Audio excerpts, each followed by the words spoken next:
Good evening and welcome to this special night with George David and his comments about Rambler 100. Joining me are Rear Commodore Reeves Potts, Commodore Larry Huntington, Fleet Captain Peter Comiskey. Now let me introduce George David. A successful industrialist, he's the past CEO and chairman of United Technologies. Prominent racing sailor.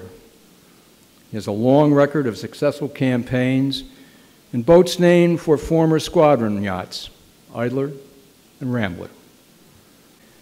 Since the 1980s, there have been 4 Idlers and 2 Ramblers, flying our Burgee. They've gotten larger and faster, from 3/4 ton to Rambler 100, which we'll hear about tonight. These yachts have won Queens and Astor Cups, the Herreshoff Medal, 2 transatlantic medals, and George was the initial recipient of the Mossbacher Trophy. Last season, Rambler won a majority of the races she was in and set 3 records. Most notably was the transatlantic race from Newport to the Lizard. Elapsed in less than 7 days with an average speed of 16.8 knots, including a 24-hour run averaging 24.3 knots. Tonight we'll hear about Rambler 100, its background, sailing characteristics, the 2011 campaign, and the capsizing in the Fastnet race. And I expect we'll hear some lessons learned on safety on the water.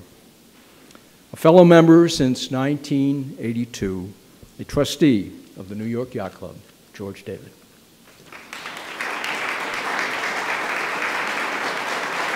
Thank you very much. Those wonderful words. Very nice. Thank you.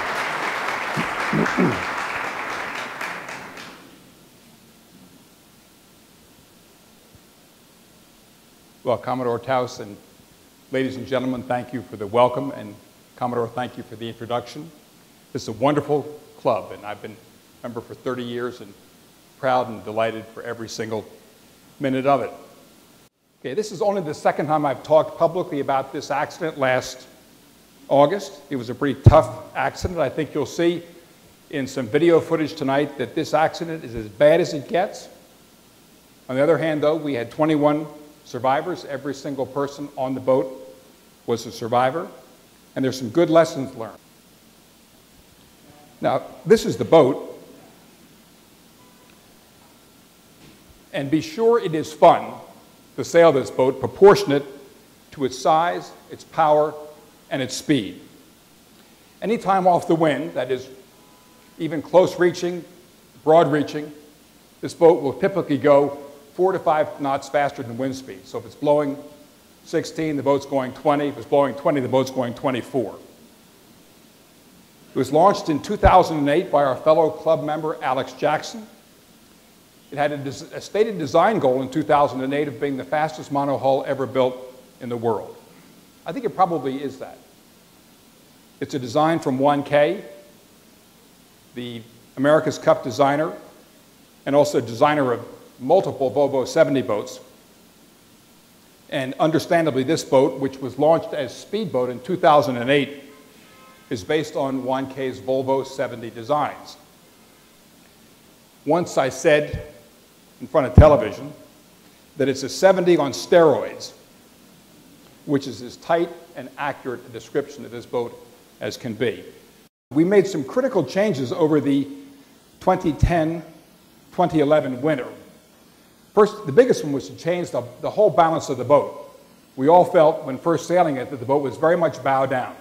And that's because it had a gigantic main. It had the biggest fathead main you've ever seen. The headboard was 15 feet long at the top of the mast when we first started sailing. So we cut the mainsail size by 15% and put the jib sizes up by about 30% and rebalanced the whole boat. We also reduced the sail inventory a lot. We went from 19 to 9 sails. We went to roller furling headsails, and that was across the entire inventory, and that was in clear deference to safety on the foredeck at the speeds that this boat routinely attains. And we worked hard on reliability of systems. For example, we doubled the weights of the dagger boards, which are pretty highly loaded components, and we worked on safety throughout the entire program. The first race for us was the RORC Caribbean 600. This shot here is about an hour into that Caribbean 600 race in February of 2011. And we're going along here comfortably at 22 or 23 knots. We did end up winning this race, and we took about 4 hours off the prior 44-hour record with an average speed on course of about 15 knots. This boat is really fun to sail, especially when it starts flowing around 20. Okay, some quick words on why this boat is so fast.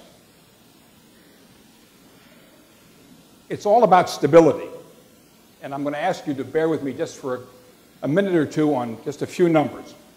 First is the form stability of this boat. It is a barge. Look at it carefully. It's a barge. It's 100 feet long, and it's 25 feet wide in the middle, and the 25-foot width carries the whole way to the back of the boat.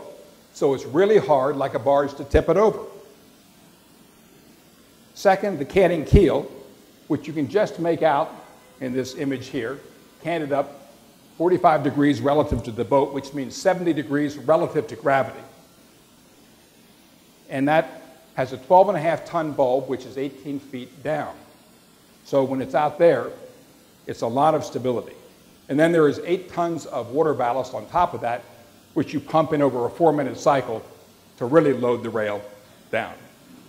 And that translates to a very large sail area, because the basic thing about sailboat design is when the wind blows, the boat tips over, and the game is to make it not tip over, which means if you can do that, you have more sail and more power and more speed. And Commodore Taus has already mentioned to me I think the most remarkable things of this boat to me in the entire almost year that we sailed it was the average speed of 16.8 knots across the Atlantic last summer. We were incredibly fortunate with the weather in the third start. We had a great front that was beam reaching conditions between 18 and 28 knots for 3 days in a row. And that's how we got the almost 17 knots across the Atlantic that did include that 24-hour period with 24.3 knots. It's hard to find words to thank the people involved enough, because there were great skills and great moments of heroism that caused every person sailing to come home. And I'll talk about that a little more as we get into lessons learned here. I said I'd give you lessons in 4 big categories, and then a few details, and we can do some questions and comments if you'd like after that. The first one is, if it is not on you, it is useless. And I think we learned that lesson in a really powerful, personal way. We need to give credit right away to the Royal Ocean Racing Club, who has a race rule, which, by the way, does not have yet, I believe, a U.S. counterpart. The RORC requires, as a general rule for all RORC races, that you will wear life jackets when it is reefed, at night, or more than 25 knots. And as we came into the Fastnet Rock, we'd been reaching along in good conditions and full main up, and everything's fine. It was 3 o'clock in the afternoon, and then we got closer to Fastnet about a little bit after 5, and a reef came in, and life jackets came on. And I recall reciting the RORC race rule. And in different circumstances, we might have been more casual, but the fact is that the 5 people that spent 3 hours in the water had life jackets on, courtesy of the RORC rule, because none of us regarded the conditions as especially challenging. I know the video footage makes it look dramatic, and there were 10-foot wave heights, and it was blowing 25 knots, but this is a powerful boat with a competent, serious, professional crew, and we'd been in conditions like that on multiple occasions. And I think some of us would not have had life jackets on but for the RORC rule. Second lesson about if it's not on you, and I'd add to that, if it's not fitted correctly, these life jackets have crotch straps or thigh straps to hold them down. Otherwise, they have the risk of slipping over the back of your head, at which point they're useless. And 4 of the 5 of us in the water did not have crotch straps fitted. Might be a gender comment, but the one woman in the water did have the thigh straps fitted. And that's because, again, we didn't think it was too challenging a situation. Another one is you need to learn how to use this equipment and to do it routinely. We blow up life jackets every year.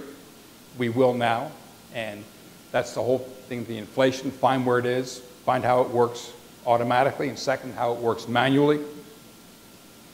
Also, spray hoods. Spray hoods save lives. I had one over my face for the entire 3 hours in the water, and about every fifth wave would break. And without spray hoods, you were going to have a really tough time not drowning. I think another one is, in the category of not on you, it's useless, is PLBs or the new AIS units, and I'll talk about those in a minute or two. These are little handheld devices, and the PLB, of course, is satellite linked. The AIS, same size, works with VHF, and it's the same thing again, transmits location position, which shows up on a chart plotter on a boat. But the notable comment was of 21 racing crew, 2 people had PLBs on them. Mick Harvey and Peter Eisler, and 19 didn't. Because again, it was 5 o'clock in the afternoon, and we weren't especially concerned. But if it's not on you, it's not going to help. Nobody had a VHF. We had it on deck, but this boat went ever so fast that nobody grabbed the VHF was there. I think a good rule is a VHF on the person of somebody, a watch captain, a navigator, or someone. Because you saw the video, multiple boats went by in the racing fleet, and the RNLI, the lifeboat, and we couldn't get their attention because we didn't have laser flares, which we carry now. We didn't have these little pocket rockets, which we carry now. The whistles we had on these spin-lock life jackets are worthless. Nobody had a VHF, and only 2 people had PLBs. So if it's not on you, and if you don't know how to use it, and if you don't use it, as in thigh straps, it's useless. So that's one big lesson. Second big lesson is do not assume that everything or anything will work, because normally it won't. And that's why it's also remarkable there are 21 survivors of this accident. The first thing is we think in our minds, at least I thought in my mind, and most of the crew did, that when you push the button on the EPIRB or the PLB, that magically the digital burst goes into the sky and the satellite gets it, and a few seconds later the helicopter is lifting off to come to get you. That's not going to happen. First thing is that these are low power devices. They're 5-watt devices. And they don't have that much reach to get to geosynchronous satellites. And so you're reliant instead on low Earth orbit, that is the ones that are 125 miles up. And they go around the Earth at a high rate of speed like that. And they're using well, it's low altitude communication systems. The geosynchronous ones are the ones that are 23,000 miles up, and you can get a signal up there maybe, but not reliably, and that's the one that's always overhead. But if you can't reach it, it can't see you. And the low Earth satellites, which can hear you, are the ones that go around and around and around. And they don't have enough bandwidth to get a digital signal. And for those of you not technically inclined, pardon these kind of complicated words, but the point is, it doesn't say like it does in your GPS in your car, you're here. It doesn't do it.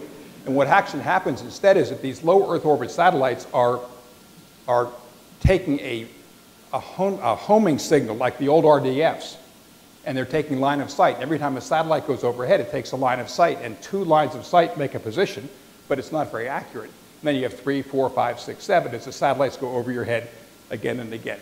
The short version of all that is it normally takes 40 minutes for a ground station to receive a signal with a position for a vessel in distress.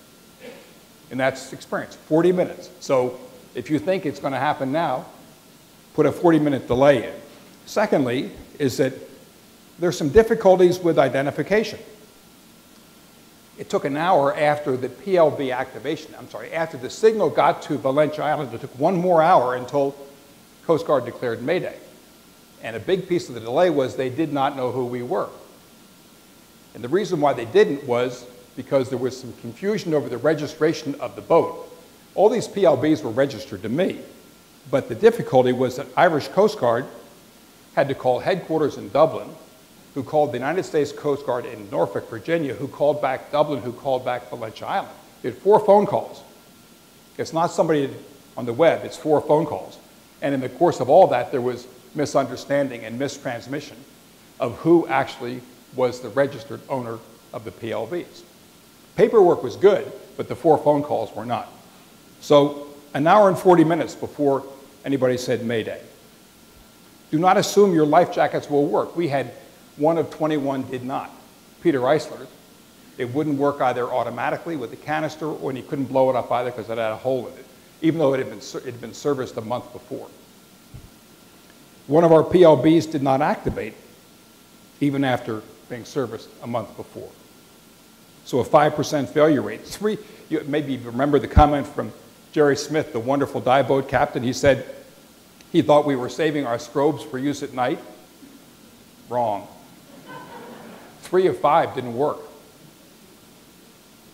Whistles are useless. They're not very loud, and you get water in them, and you're just going to go, I can't make the sound, but it's like it sort of dribbles out of your mouth. Okay, so that's second big lesson.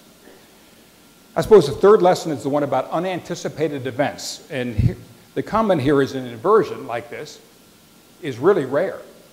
They don't happen very often. We don't tend to think about them. And also, they don't happen very often when it is as fast as this one is. And it's worthwhile thinking about why it was so fast. This boat was upside down in less than 60 seconds.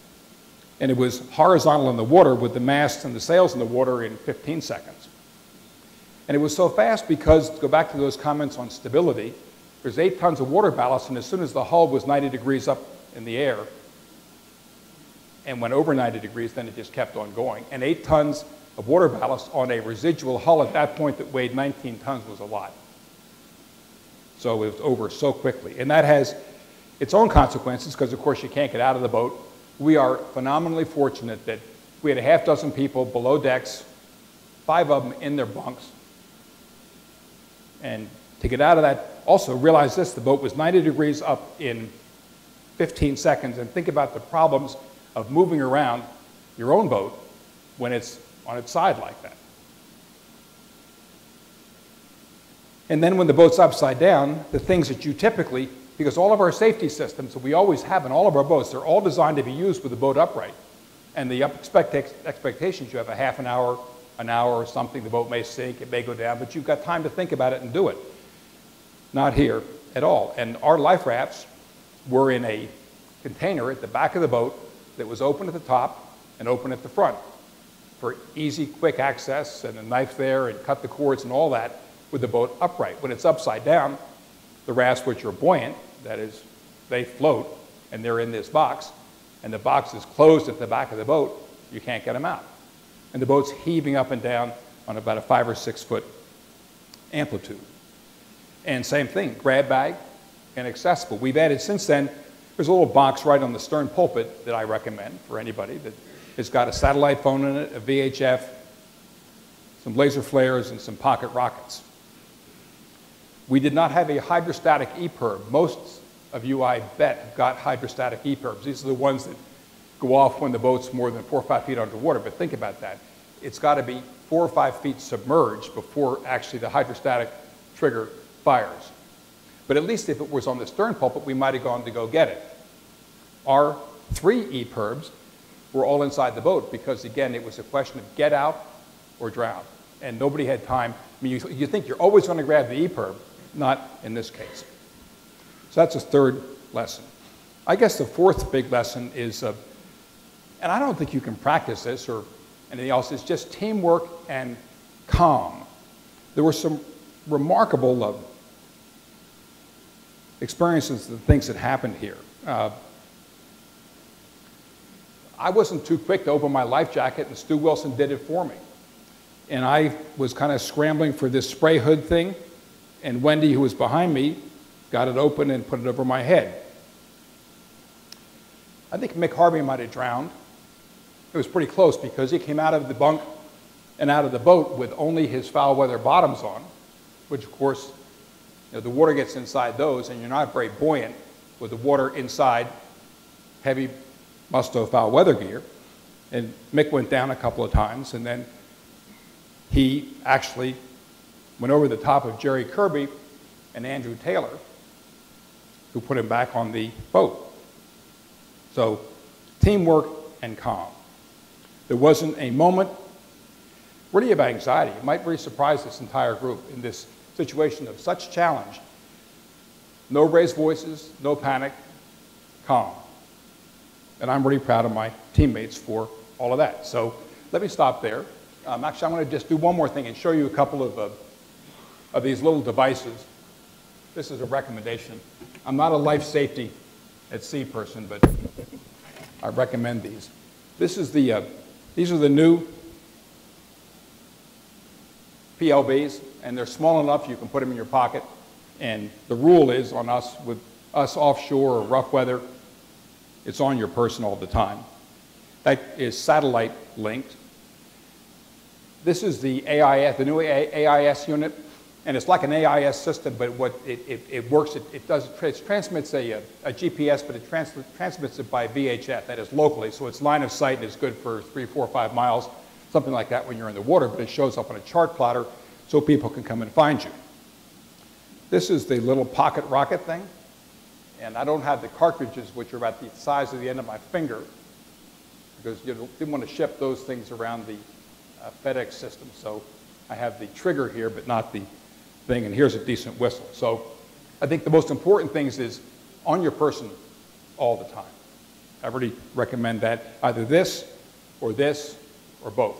And by the way, these will be combined in another, I'm sure within 12 months. They're separate units right now because the Coast Guard just approved the AIS system literally a week or 10 days ago for use in the United States. But there will be, I'm sure, a combined unit, 2 functions, same unit within a few months. So with that said, let me stop there and invite questions, comments.